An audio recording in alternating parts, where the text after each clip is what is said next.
really am proud of our team for earning an invitation to the tournament.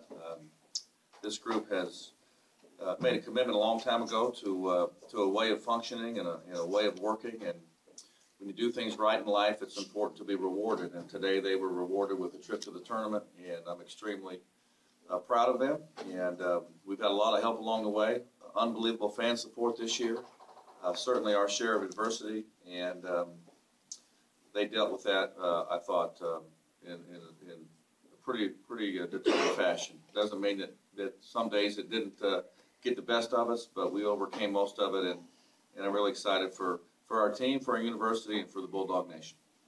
You guys have played tough opponents all year, maybe the toughest. Do you allow that Michigan State may be a really tough draw? I mean, I guess everybody is in this event. Yeah, Michigan State, first of all, is a terrific basketball program. They got a great team. They have a wonderful coach who I have great respect for. You guys know his nephew is on our staff, and he's one of the guys that I have the most respect for in the profession. And they've got a great team.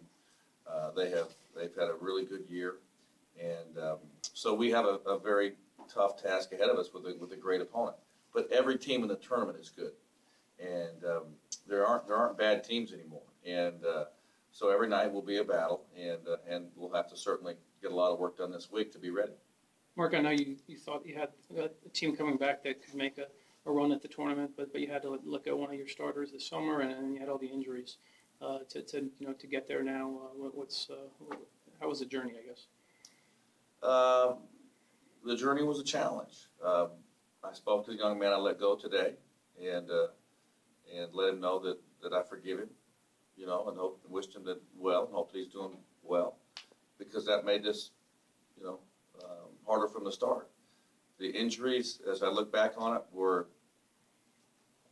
we had a lot more than I realized. I mean, every week was different. I mean, our team was different.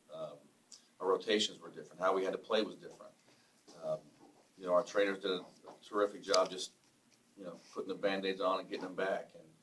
And so there were a lot of challenges, and most things that are worthwhile are not easy to accomplish. And because of many of those challenges, this wasn't. But these guys got it done. Mark, I'm curious your reaction to the seeding.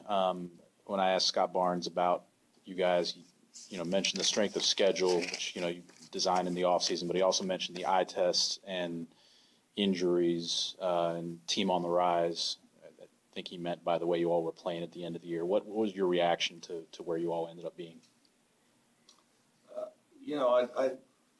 I think that after about 8 or 9 teams in the country, there's a lot of us that are awful similar. And someone told me in Nashville that you could almost barely slide a piece of paper between, the last 15 or 20 at-large bids because they were so even in so many ways.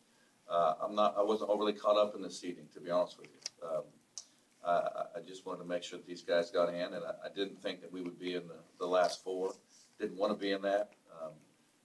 Wouldn't have been a slap in the face to be there, but we felt like that we'd earned our way in to where we could, avoid that trip. And obviously, with the injuries, we needed a couple more days to and hopefully heal. Did you were you surprised that were you pleased with the number of SEC teams, 5, as opposed to, I guess, A&M's the one that ended up getting kind of flat? I think we're pleased that there's 5 teams in. I think that obviously some teams had some bumps in the last week or so, and that that's always tough. But I think that we're pleased that there's 5 teams in, and we played 4 of them, and I'm glad we're done with those guys for a while. What do you